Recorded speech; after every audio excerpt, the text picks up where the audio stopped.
नमस्कार विद्यार्थी मित्रांनो, MTS म्हणजेच महा टेट सिरीज या यूट्यूब चॅनलवर त्याचबरोबर MTS या मोबाईल ॲप्लिकेशनवर मी आपलं सहर्ष स्वागत करतो। मी प्राध्यापक SP तुपे सर। आज आपण जी टेस्ट पाहत आहोत किंवा ज्याचं विश्लेषण आपण पाहणार आहोत ती आहे टेस्ट नंबर 50।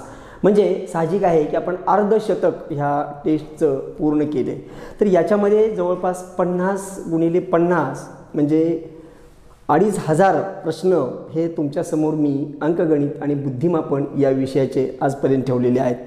आणि हे प्रश्न काढत असताना म्हणजे मी जवळपास सगळ्या सिलेबसला जे काही टॉपिक आहेत त्या सगळ्या टॉपिकला न्याय देण्याचा प्रयत्न केला आहे।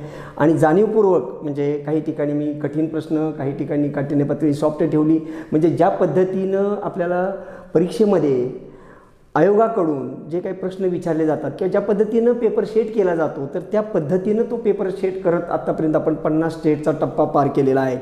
आणि इथून पुढेही ज्या काही टेस्ट ह्या MTSच्या माध्यमातून मी तुमच्यासमोर देणार आहे तर त्याही टेस्टमध्ये खूप परिश्रम घेऊन अगदी त्या सिलेबसची सगळी चाळणी करून 100% वा कोणता प्रश्न कसा पडेल, कोणत्या टॉपिकवरती जास्त भर दिला गेला आहे तर ह्या सगळ्याचा अभ्यास करून अशा पद्धतीनं ही टेस्ट सिरीज डिझाईन केलेली आहे।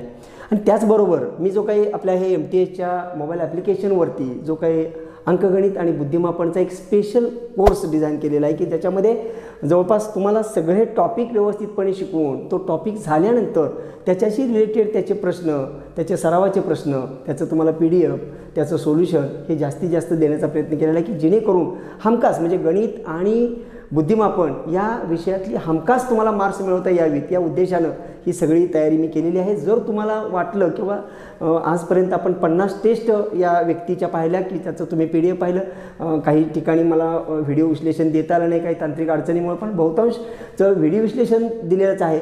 आणि त्याचबरोबर 50ची 50 टेस्टचं मात्र PDF विश्लेषण हे तुम्हाला दिलेलं आहे। आणि त्याचबरोबर जर जे मुलं आजपर्यंत 50चे 50 टेस्ट ज्यांनी पाहिले असतील त्यांना जाणवलं असेल की जे मी व्हिडिओमध्ये विश्लेषण करतो आणि PDFमध्ये विश्लेषण देतो त्यामध्ये मी फरक केला, म्हणजे बरीचशीच उदाहरणं अनेक पद्धतीनं सोडवता येतात आणि त्या सगळ्या पद्धतीनं ती कशी सोडवायची या दृष्टीनं मी तुमच्यासमोर ते सादर केलेलं आहे।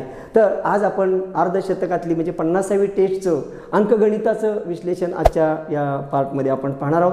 तर ते जे काही 25 प्रश्न ह्या 50व्या टेस्टमध्ये मी डिझाईन केले होते त्याचं आपण सविस्तर विश्लेषण पाहूया। तर पहा, प्रश्न क्रमांक 26वा तुमच्या समोर दिला होता मी की 10 पाया असणारी त्रिकोणी संख्या कोणती। आता या ठिकाणी आपल्याला त्रिकोणी संख्या विचारलेली आहे आणि त्रिकोणी संख्येचं सूत्र आहे की त्रिकोणी संख्या बरोबर n कंसात n अधिक 1 छेद 2।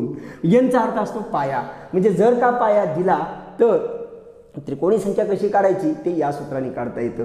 मग आता हे सूत्र आहे तर इथं तुम्ही काय करायचं आहे, फक्त n ची किंमत भरायची आहे 10, म्हणजे 10 गुणिले n अधिक 1 म्हणजे 10 आणि 1 11 म्हणजे 11 आणि भागिले 2, भाग लावला बे के बे हा बे पंचे 10 म्हणजे 11 5 55 म्हणजे ती त्रिकोणी संख्या असेल 55।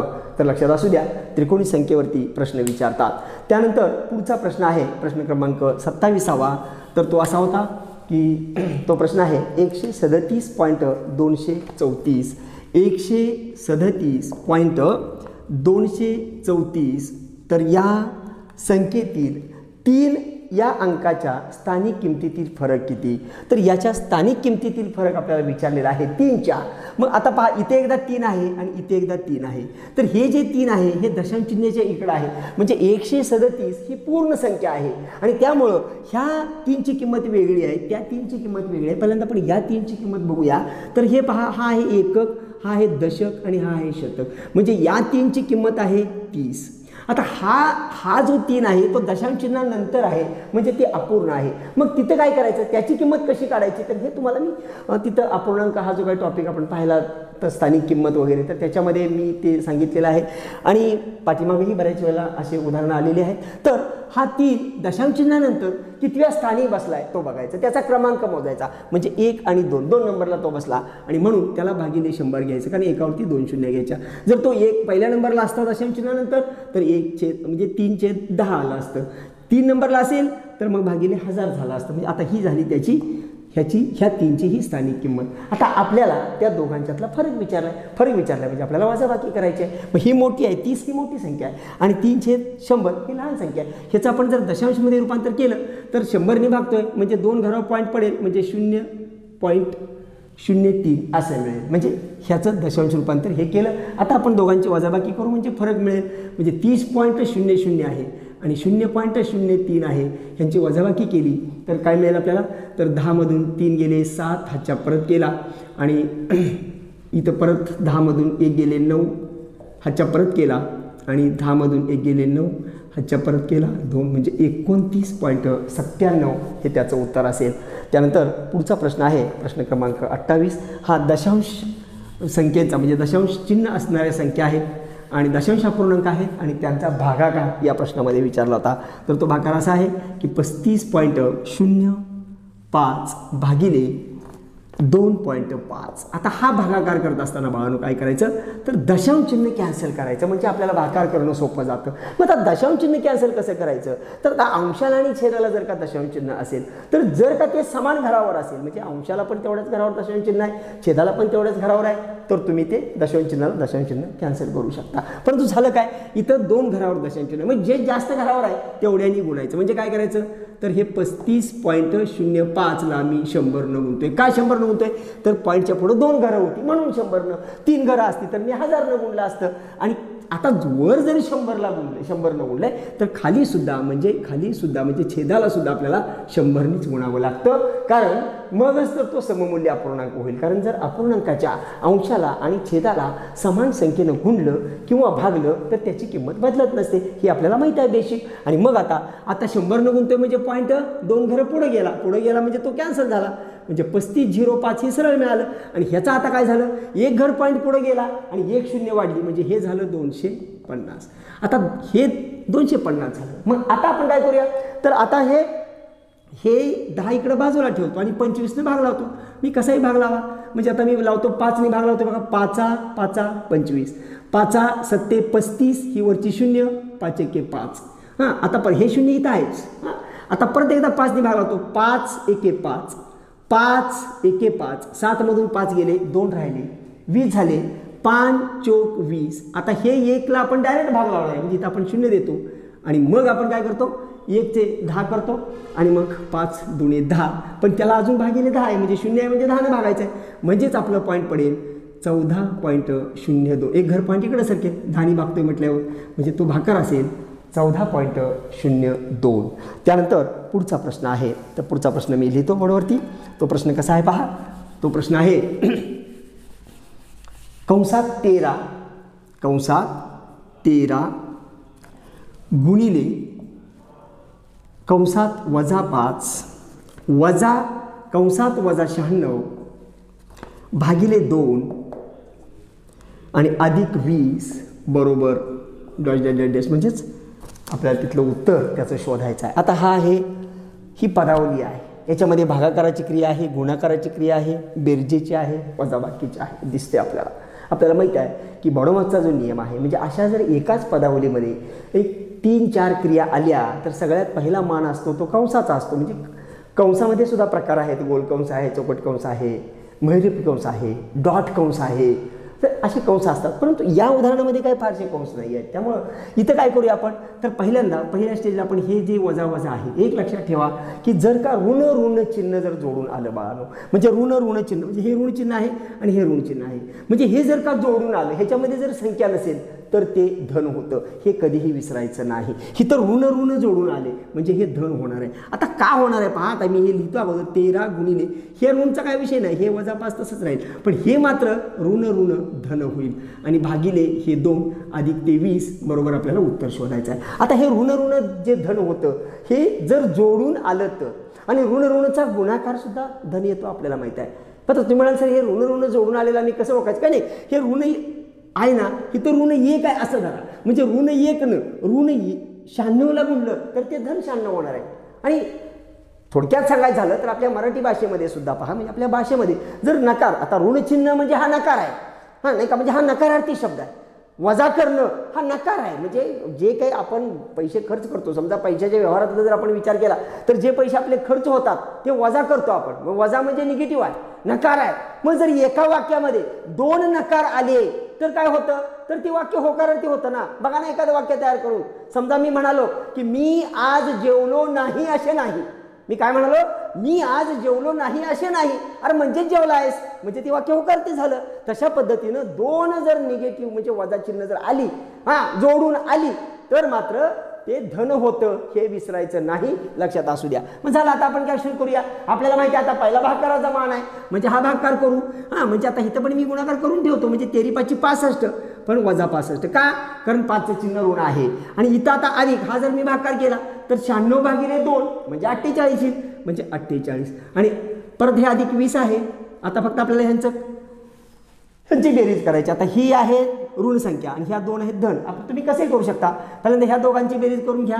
म्हणजे तुम्हाला मिळेल वजा 65 अधिक आता हे 20 आणि 48 म्हणजे किती होणार आहे, 68 होणार आहे. आता 68 हे धन आहे, 65 हे ऋण आहे. आपण शिकलोय बेसिकला की आपल्याला माहित आहे की एक संख्या धन असेल दुसरी ऋण असेल, त्यांची बेरीज करायची असेल तर काय करायचं, मोठ्यातून छोटी वजा करायची, येणाऱ्या उत्तराला मोठ्या संख्येचे चिन्ह द्यायचं म्हणजे तुमचं 68 मधून 65 वजा होईल आणि म्हणजे तुमचं उत्तर येईल 3. त्यामुळे याचं उत्तर आहे 3. मी विस्तारानं तुम्हाला सांगितलं, लक्षात असू द्या, कारण मला तुम्हाला फक्त एक उदाहरण सोडवून द्यायचं नाही बाळांनो. तर अशा पद्धतीचं उदाहरण आलं तर नेमकं काय करायचं हे आपल्याला समजलं पाहिजे. कारण एक उदाहरण समजून आणि त्याचं उत्तर समजून आपल्याला पेपर देता येत नाही. कारण आपल्या पेपरमध्ये जे काय प्रश्न असणार आहेत ते आकडे वेगळे असणार आहेत आणि मग आपल्याला सगळे नियम माहीत असायला पाहिजेत. त्यामुळे त्या प्रकारचं उदाहरण सोडवता आलं पाहिजे, हे लक्षात घ्या.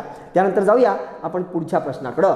तर पुढचा प्रश्न होता 30वा प्रश्न. आता प्रश्न काय पहा, तर प्रश्न असा आहे की हा आहे अपूर्णांकाचा लसा विचारलेला आहे. 1/3 मी लिहितो फळ्यावरती 1/3, 5/6 त्यानंतर 2/9 आणि 4/27 चा लसावी किती, असा प्रश्न विचारला. लसावी किती, लसावी लक्षात ठेवा सूत्र आहे अपूर्णांकाचा लसावी आणि मसावी काढण्यासाठी सूत्र आहे. काय सूत्र आहे, तर इथं आपल्याला लसा विचारलाय.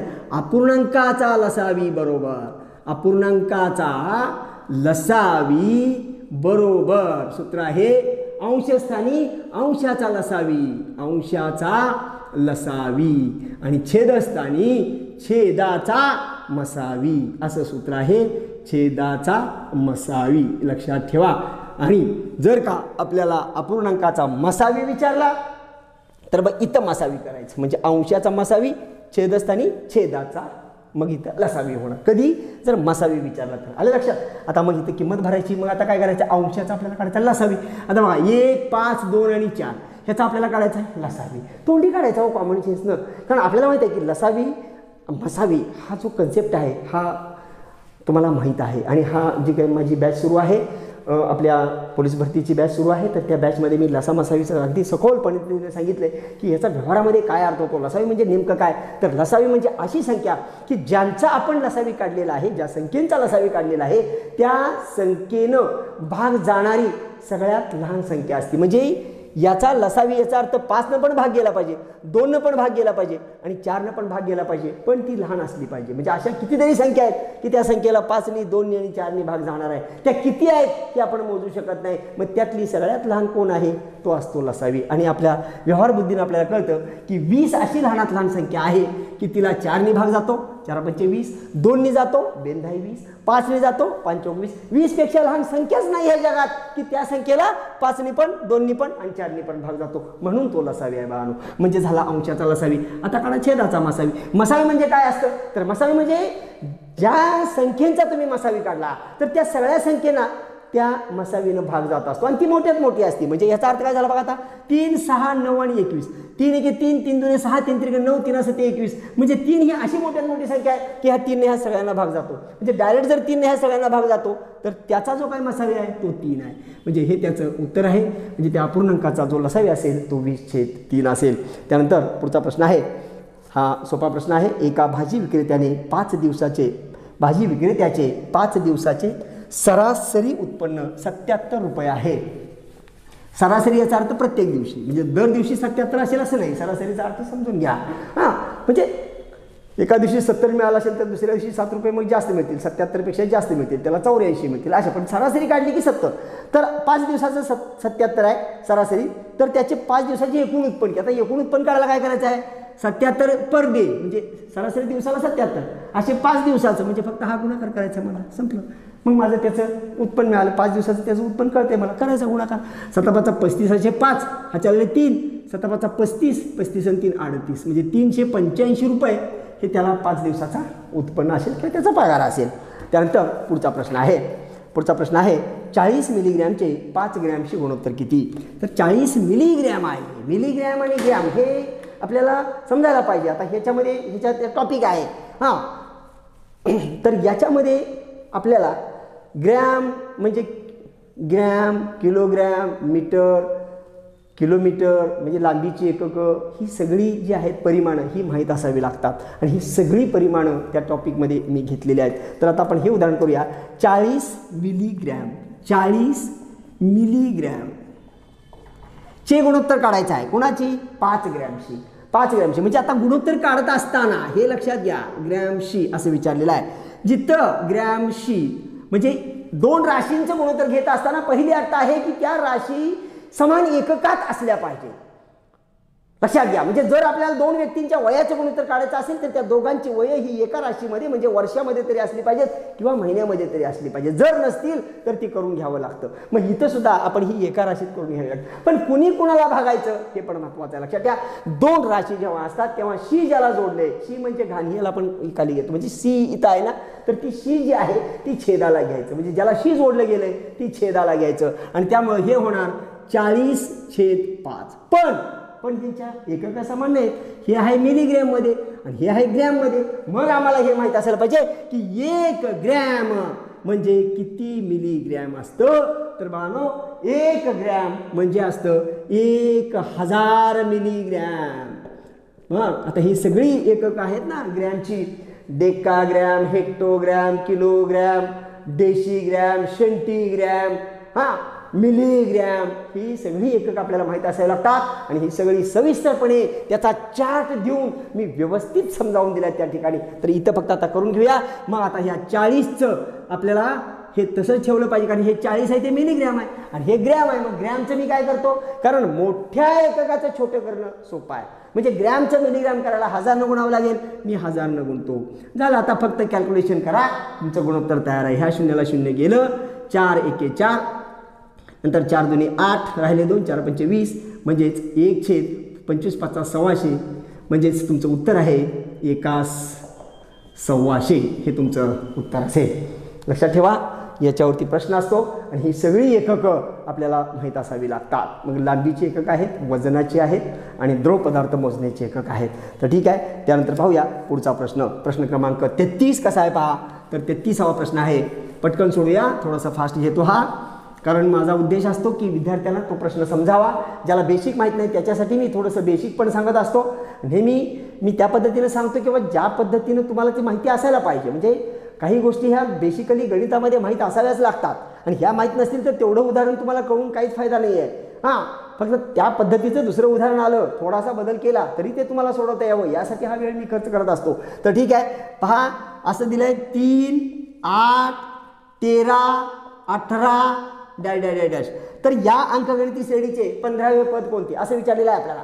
तर आता इथं आपण पटकन करूया. तर त्याच्यावरती मी जास्त कमेंट्स करणार नाही आहे, कारण ही अंकगणिती श्रेणी आणि भूमितीय श्रेणी याच्यावरचा प्रश्न आहे. मग आता आपल्याकडे सूत्र आहे TN = A + N - 1 आणि कंस पूर्ण D म्हणजे सामान्य फरक. सामान्य फरक म्हणजे ह्यातला फरक काढायचा.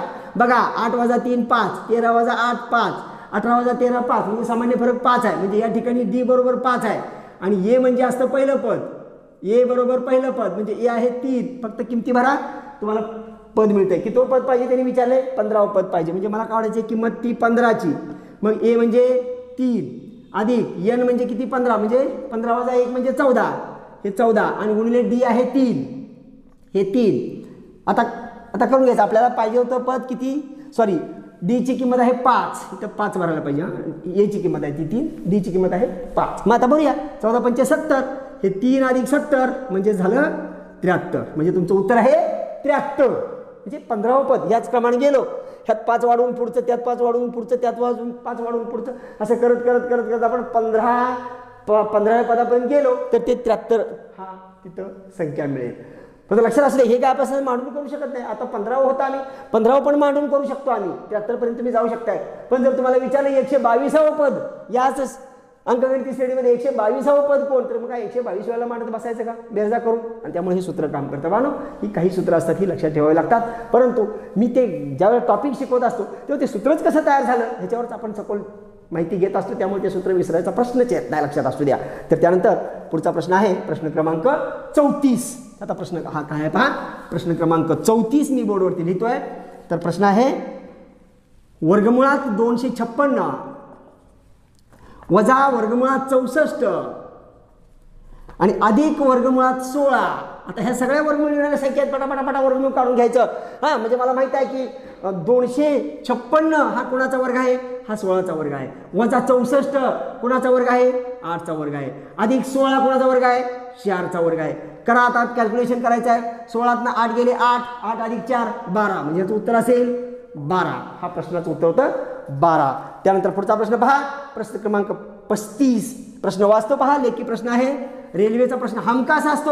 आजपर्यंत जेवढे पेपर झाले पोलीस भरतीचे असतील किंवा सरळ सेवेचे असतील, हां, तर त्याच्यामध्ये रेल्वेवरती प्रश्न हा पडलेलाच आहे, लक्षात घ्या.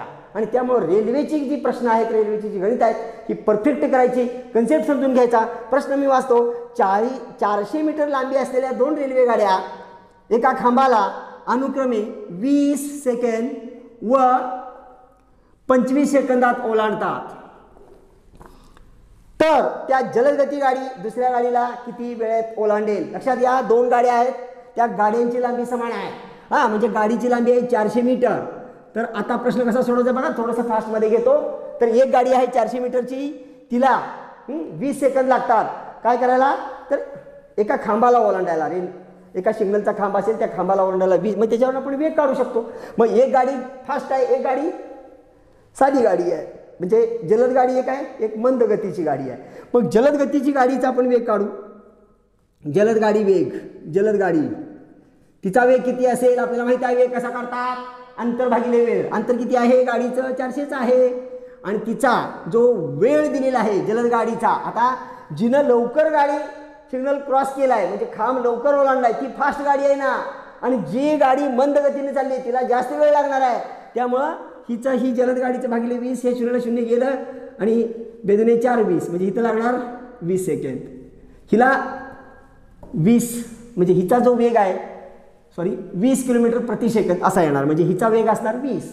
आता ह्या दुसऱ्या गाडीचा वेग मंद गाडी म्हणू तिला, मंद गाडी तिचा वेग किती असणार आहे, मंद गाडीचा वेग बरोबर तिचं पण अंतर 400च आहे आणि तिचा वेळ आहे 25. म्हणजे साधारण ही जलद गाडी बघूया, आता आपण काढूया तिचा वेग काढूया. 25 भाग लावूया. 25 एके 25, 25 एके 25, 40 मधून 25 गेले, 15 राहिले, 150 झाले, 25 एका 150 म्हणजे 16. हिचा वेग आहे 16 किलोमीटर. हां, आता इथं 16 मीटर पर सेकंद, हिचा आहे 20 मीटर पर सेकंद. म्हणजे ह्या दोन्ही गाड्यांचे मी काढले. आता ही 16च्या वेगाने जाते, म्हणजे ॲक्च्युली ही जलद गाडी आहे. म्हणजे ते काय महत्त्वाचं नाही, आपल्याला फक्त दोन्ही गाड्याचे वेग काढून घ्यायचं बस. हां, मग आता आपल्याला काय करायचं आहे, तर त्या गाड्या एकमेकीला किती वेळात ओलांडतील असा प्रश्न, किती वेळात ओलांडतील. मग इथं आपल्याला काय करायचं आहे, वेळ काढण्यासाठी वेळ ओलांडण्याची लागणारी वेळ बरोबर अंतर. आता अंतराच्या दोन्ही गाड्यांची बेरीज होणार नाही का, 400 400च्या 2 गाड्या आहेत एकमेकीला क्रॉस करतायत त्या. हां, म्हणजे 800 होणार आणि भागिले आता त्या इथं जे आपण जो वेग घेणार आहे तो सापेक्ष वेग घेतो आपण. हे त्या पॉईंटमध्ये मी सांगितले. सापेक्ष वेग म्हणजे काय करायचं, जर का गाडीला गाडी म्हणजे एक गाडी पुढे चालली, पाठीमागची गाडी तिला ओव्हरटेक करती, ज्यावेळेला एकाच दिशेने गाड्या जात असतील त्याला वेगांची वजाबाकी करायची, आणि जर का गाड्या विरुद्ध दिशेने असतील तर मात्र वेगांची बेरीज करायची. मग आता इथं आपण वजाबाकी करणार, म्हणजे 20 मधून 16 गेले 4, म्हणजे आता फक्त याचं सोडवा. 4 1 4, 4 2 8, वरच्या 2 0, म्हणजे 200 असा त्याचा उत्तर येते. म्हणजे किती वेळेत ओलांडतील, तर 200 सेकंदात ओलांडतील असा त्याचा अर्थ आहे. 200 सेकंद उत्तर आलं.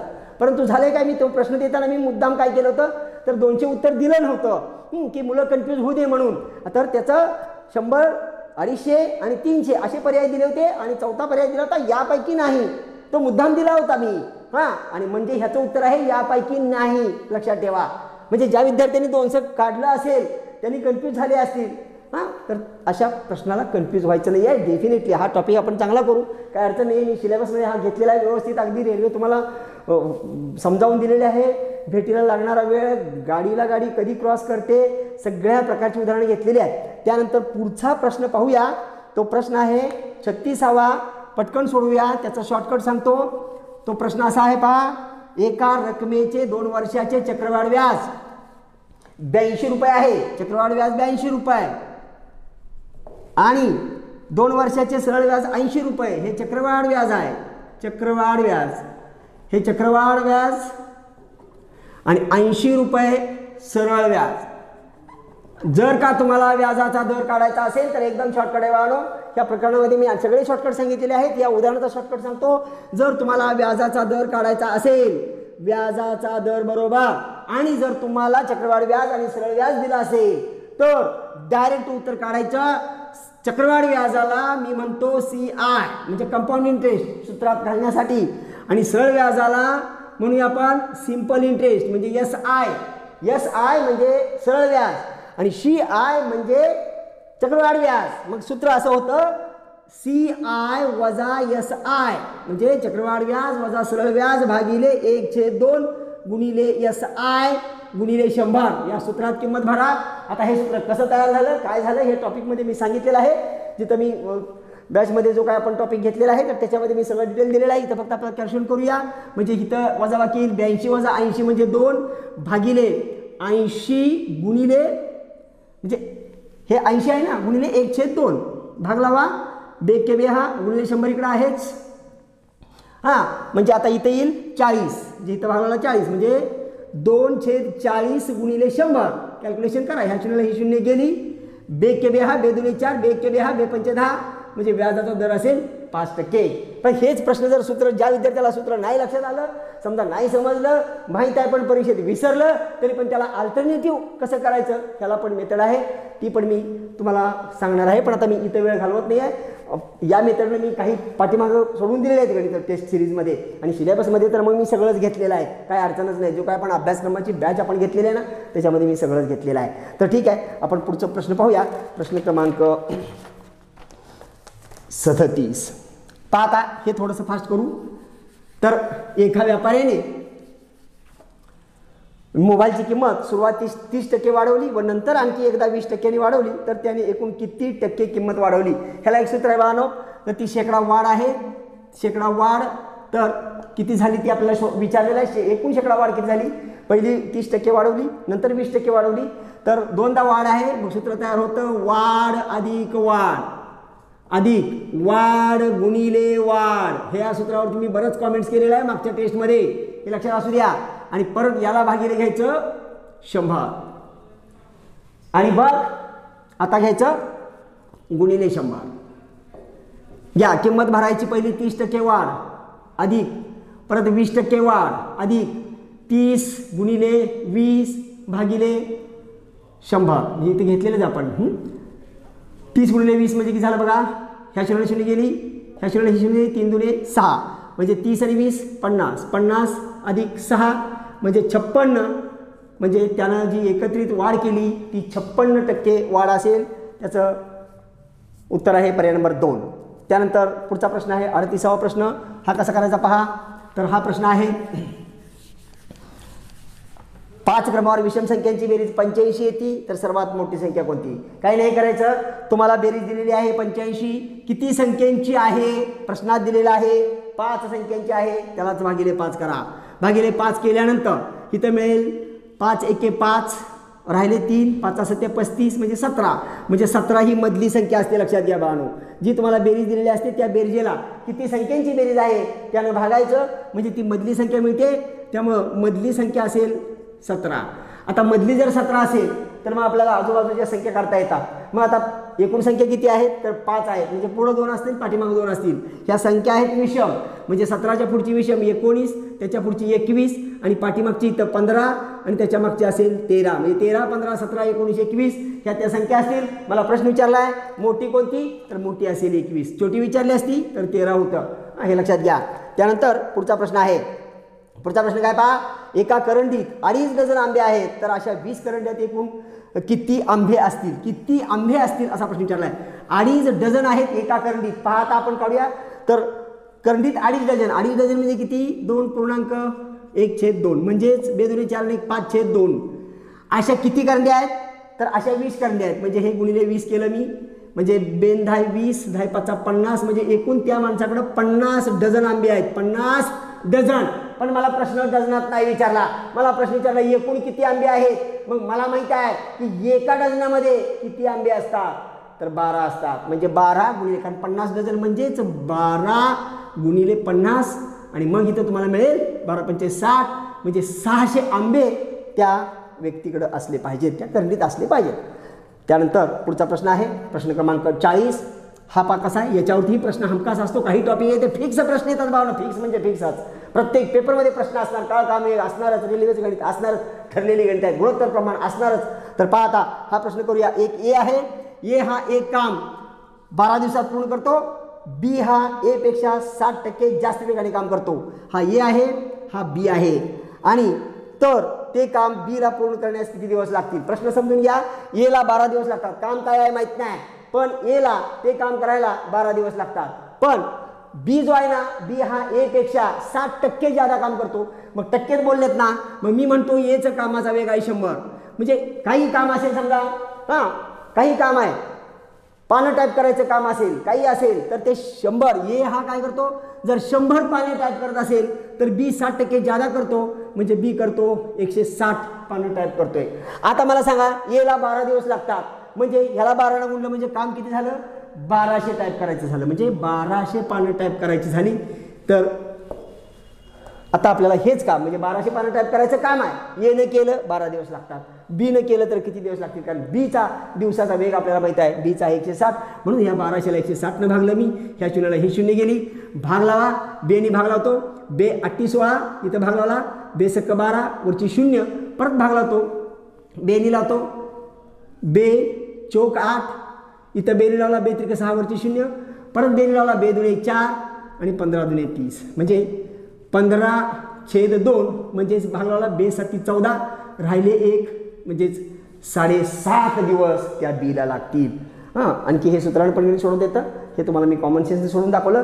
आणि असली गणितं बरीचशीच मी ह्याच्या पूर्वीच्या टेस्टमध्ये सुद्धा आणखी पुढे मी आणखी 10 टेस्ट तुमच्यासाठी मी डिझाईन करायला लागलो आहे. म्हणजे लवकर त्यात आहेत तुम्हाला त्या रेग्युलर टाइम टेबलप्रमाणे मी तुम्हाला देत आहे. तर तिथं सुद्धा मी प्रत्येक आता असल्या प्रश्नाचे आणखी काही वेगळं लॉजिक आहे ते तुम्हाला मी आणखी सांगेन. आणि पाठीमागेही सांगितलेलं आहे, ज्यांनी पाहिलं नसेल त्यांनी पाहून घ्या.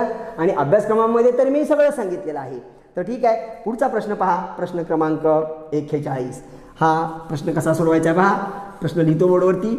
प्रश्न असा आहे, 16/23 गुणिले 47/288 गुणिले 92/141 असा प्रश्न आहे. सरळ गुणाकार आहे, म्हणजे त्यामुळं कुठं कुठं कसा कसा भाग लागेल. हां, म्हणजे असा असा उभा तिरपा कसा, फक्त अंशानं अंशाला भाग लावायचा नाही, छेदानं छेदाला लावायचा नाही, हा गुणाकाराचा नियम आहे बाळांनो. मग आता भाग लावूया, पण कसा कुठे लागतोय बघूया आपण. मी 47 ने भाग लावतो, 47 × 47 आणि 47 त्रिक, हां 47 त्रिक 141. त्यानंतर 23 ने भाग लावतो, 23 × 1 = 23 आणि 23 चौक 92. आता 16 ने 288 भाग होतो, 16 × 1 = 16, 16 × 1 = 16, 28 मधून 16 गेले म्हणजे 12 राहिले, 128 झाले, 16 × 8 = 2800 म्हणजे 18. आता आणि कशाने भाग लागतोय बघा, 2 लागतोय, बे दुणे 4 92 18, म्हणजे वर सगळं संपले. आता 2 × 1 आहे म्हणजे 2 आहे, आणि खाली आहे 9 आणि 3 म्हणजे 9 त्रिक 27, म्हणजे माझं उत्तर आहे 2/27. त्यानंतर पुढचा प्रश्न आहे पहा. पुढचा प्रश्न काय आहे, एका घनाचे एकूण पृष्ठफळ 726 चौशेमी आहे, तर त्या घनाची बाजू किती. आपल्याला माहित आहे की घनाचे एकूण पृष्ठफळ बरोबर काय सूत्र आहे.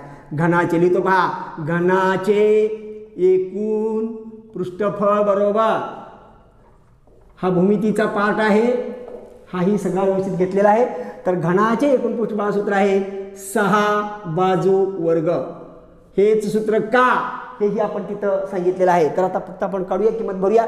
एकूण पृष्ठबळ दिलेलं आहे आणि ते दिलेलं आहे, किती दिलं आहे तर 726 दिले. मग 726 हे 6 इकडे येईल, भागिले होईल आणि मग तिकडे राहील बाजूचा वर्ग. पण बाजू वर्ग हे सूत्रात आहे. भाग लावा, 6 एके 6, 6 एके 6 राहिले 1, 6 दुने 12, 6 एके 6 बाजू वर्गाची किंमत आली 121. मला पाहिजे बाजू विचारले म्हणजे दोन्ही बाजूचं वर्गमूळ काढलं म्हणजे 121 वर्गमूळ 11 आणि म्हणजे बाजू असेल 11. ह्याचं उत्तर आहे 11.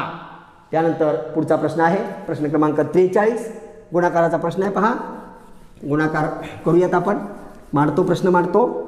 880 गुणिले 439 अधिक 880 गुणिले 321 असा प्रश्न आहे. आता इथं गुणाकार दिलेला आहे, मध्ये बेरीज चिन्ह आहे म्हणजे या आणि ह्याच्यामध्ये 880 कॉमन आहे.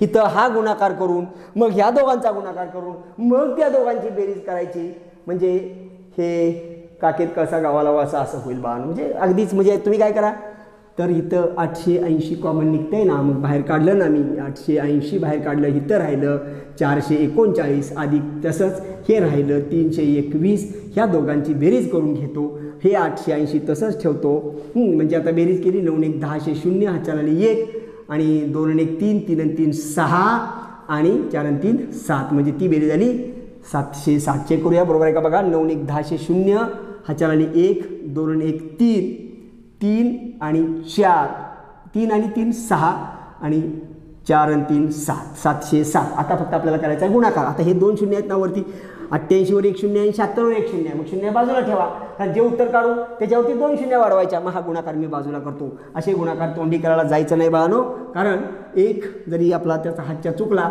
तर ते उत्तर चुकतं आणि एक उत्तर चुकलं तरी 1 मार्क जातो आणि 1 मार्क गेल्यानंतर काय होतं हे एवढं समजण्या इतपत आपण मॅच्युअर आहोत. आणि मी असं म्हणेन की सुज्ञास सांगणे नलगे 1 मार्काचं काय महत्त्व आहे हे तुम्हाला सांगण्याची आवश्यकता नाही. त्यामुळं ह्या बारीक सारी गोष्टी काळजीपूर्वक करायच्या. तर करूया आपण. गुणाकार करतोय मी, गुणाकार करतोय बघा. 6चा पाडा म्हणतो 6 8 48 8 4 आणि 4 परत 6 8 48 48 आणि 4 52 52 असे 52 ही शून्य दिली. परत 7 ना 7 8 56 असे 6 4 आणि 5 7 8 56 56 आणि 5 61 म्हणजे 61 808 6 2 8 5 आणि 1 6 आणि हे 6. आता हे गुणाकार झाला पण इथं 1 शून्य होती, इथे 1 शून्य होती म्हणजे त्या 2 शून्य आपण उत्तरावर देणार म्हणजे आपलं उत्तर असणार 66 88 00. 66 88 00 हा पर्याय नंबर 4 मी दिला होता. त्यानंतर पुढचा प्रश्न पहा, प्रश्न क्रमांक 44.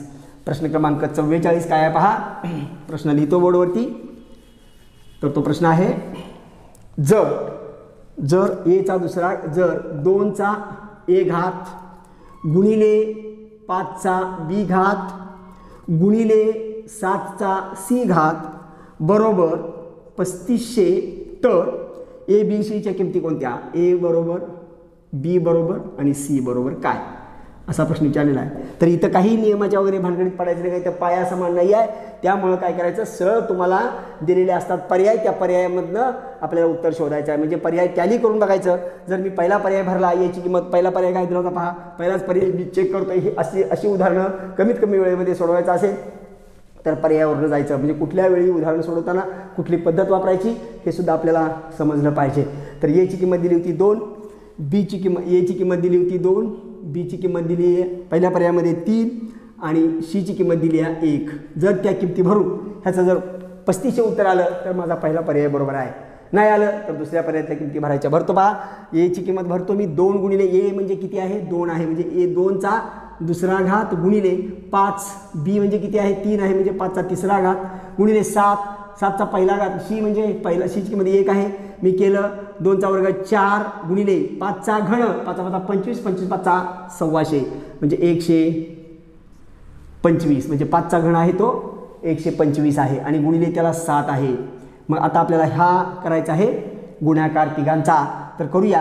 ह्या 4 न पहिल्यांदा गुणतो. 4 5 20 0 हा 4 आणि 2 4 2 8 10 0 हा 4 आणि 1 आणि 4 1 4 आणि 1 5 500 गुणिले 7 म्हणजे 7×5 35 आणि त्याच्यावरती 2 शून्य म्हणजे 3500 आणि आलेला आहे म्हणजे माझा पर्याय नंबर 1 हा बरोबर आहे. पुढचे पर्याय चेक करायची गरज नाही.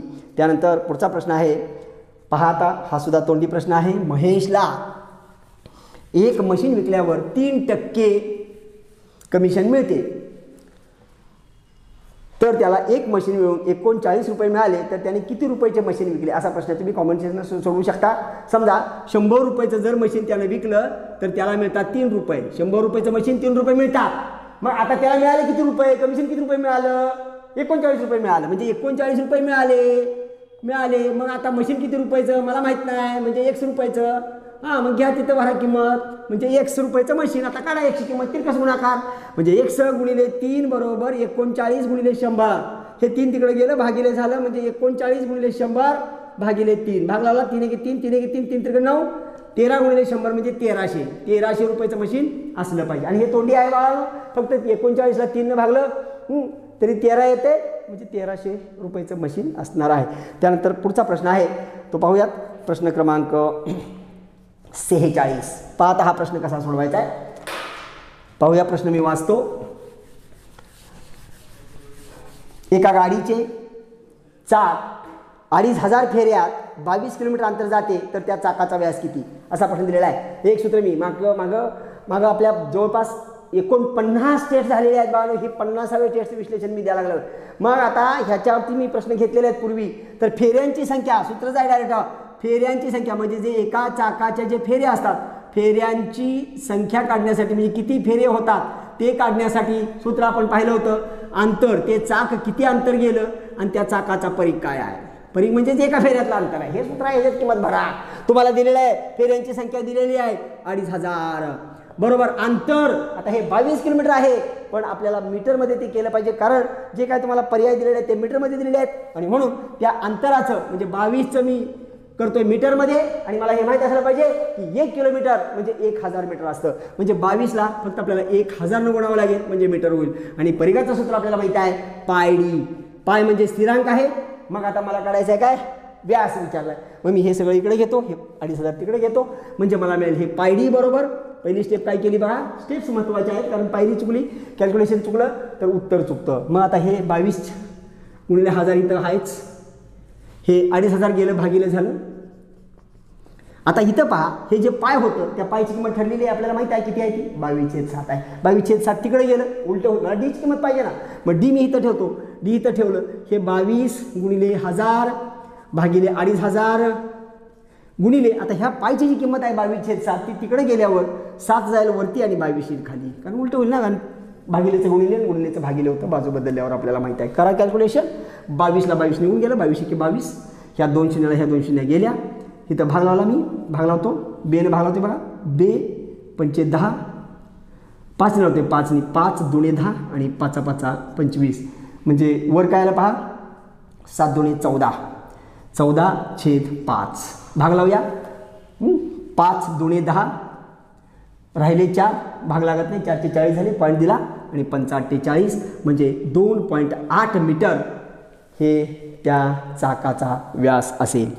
त्यानंतर 47वा प्रश्न आहे काय पहा, तर तिथे विचारलेला आहे. प्रश्न वाचतो. पुढचा प्रश्न 0.3 0.3 त्यानंतर 3 त्यानंतर 0.03 त्यानंतर 0.002 ची सरासरी किती. आता सरासरी काढायला आपल्याला माहिती आहे सर्व प्राप्तांकाची बेरीज भागिले प्राप्तांकाची संख्या असं सूत्र आहे सरासरीचं बाळ. म्हणजे हे प्राप्तांक आहेत, मग ह्यांची बेरीज भागिले हे किती जण आहेत 1 2 3 4 जण आहेत म्हणजे 4 न भागायचं आहे. पण ही पॉईंटची बेरीज असल्यामुळं अशी आडवी करायला जायचं नाही, मांडून करायची. मी मांडतो पहा. पहिल्यांदा घेतो 0.002 परत घेतो 0.03 परत घेतो 0.3 आणि परत घेतो 3.00000. एका खाली एक व्यवस्थित मांडलं म्हणजे आपली बेरीज चुकत नाही. मांडायचं तसं लक्षात घ्या. मग 2ला 2 303 303 303 पॉईंट तसाच म्हणजे माझी बेरीज आली 3.332/4 कारण मला सरासरी हवी आहे, म्हणून चौघांची आहे म्हणून मी 4ने भागतोय. आता फक्त आपल्याला भाग लावायचा आहे. भाग लावतो. इथं 3 आहे म्हणजे इकडं जोडलं म्हणजे पहिल्यांदा शून्याचा भाग म्हणजे 0 पॉईंट. आता 33 झालं. 4 8 32 राहिले 1 13 झाले.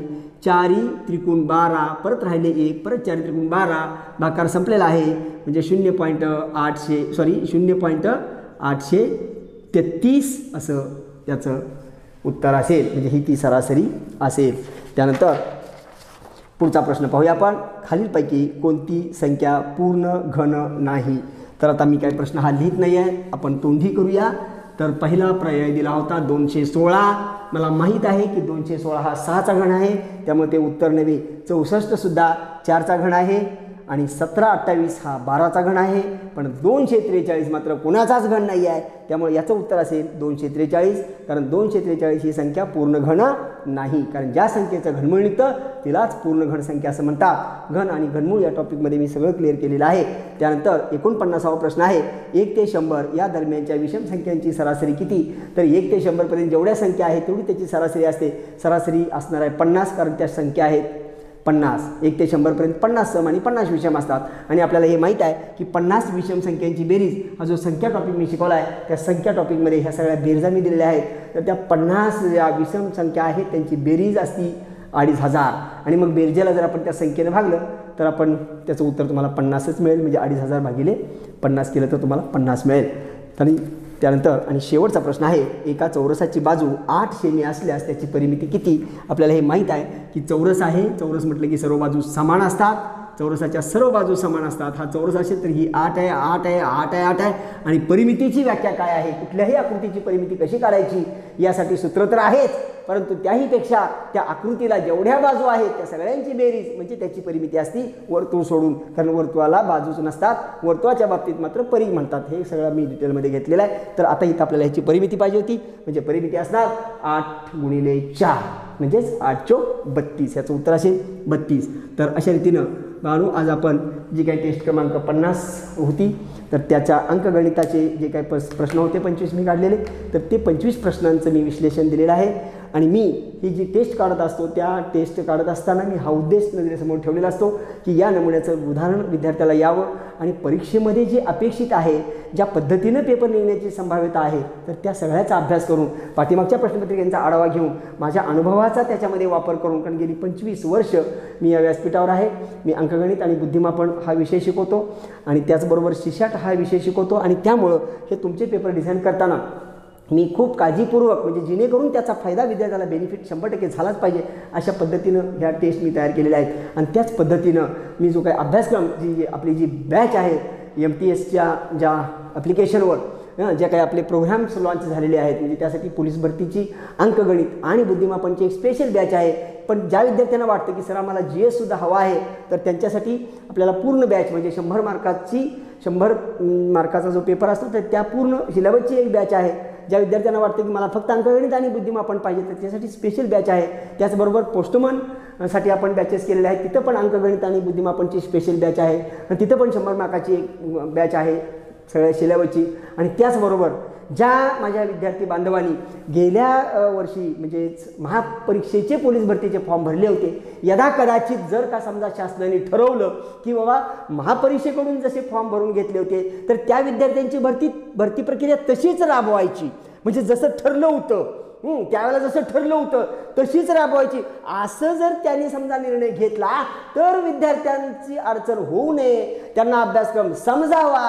आणि यासाठी महापरीक्षा प्रश्न कशी विचारती, त्यांचा पॅटर्न काय आहे, आणि सिलेबस तोच आहे राहणो, फक्त प्रश्न विचारण्याची पद्धत बदलली आहे. आणि मग ती पद्धत पण लक्षात यावी यासाठी आपण आणखी एक खास महापरीक्षेचे जे काही प्रश्न आहेत त्या प्रश्नांचं 150 प्रश्न म्हणजे 10 प्रश्नांचा एक बंच करून असे 150 प्रश्न तुम्हाला आम्ही देणार आहोत. मग त्याच्यासाठी तुम्हाला त्याचं PDF आणि त्याचं व्हिडिओ विश्लेषण आणि त्याचं लेखी विश्लेषण म्हणजे जवळपास लेखी विश्लेषण आणि व्हिडिओ विश्लेषण याच्यामध्ये मी प्रश्न तोच आहे, पण तिथं तो सुद्धा फरक केला की जेणेकरून ते तुम्हाला व्यवस्थित समजावं. आणि अशा रीतीनं हे 150 पेपरचं महापरीक्षेचं एक पॅकेज आपण तयार केलं या MTS या मोबाईल ॲप्लिकेशनवरती अवेलेबल आहे. अतिशय अत्यल्प फीमध्ये, म्हणजे तुम्ही एक वेळी चहा मित्रासोबत घेतला तर जेवढे पैसे खर्च करतात त्याच्यापेक्षा कमी खर्चामध्ये ते पण ते त्याचं तयार करण्यासाठी जे काही प्रोसिजर असतील तर ती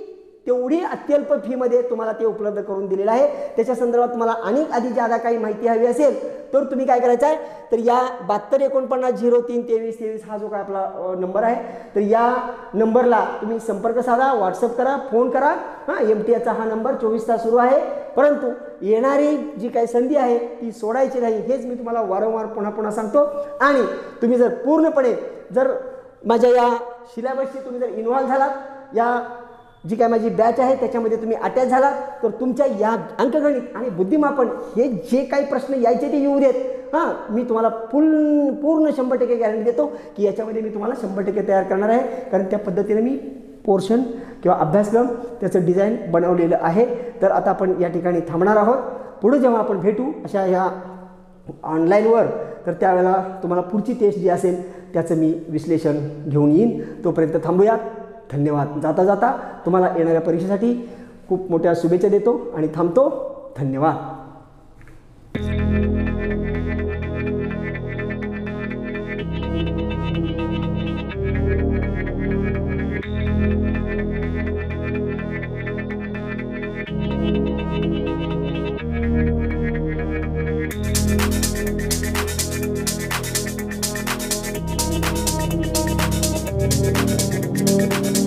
Thank you.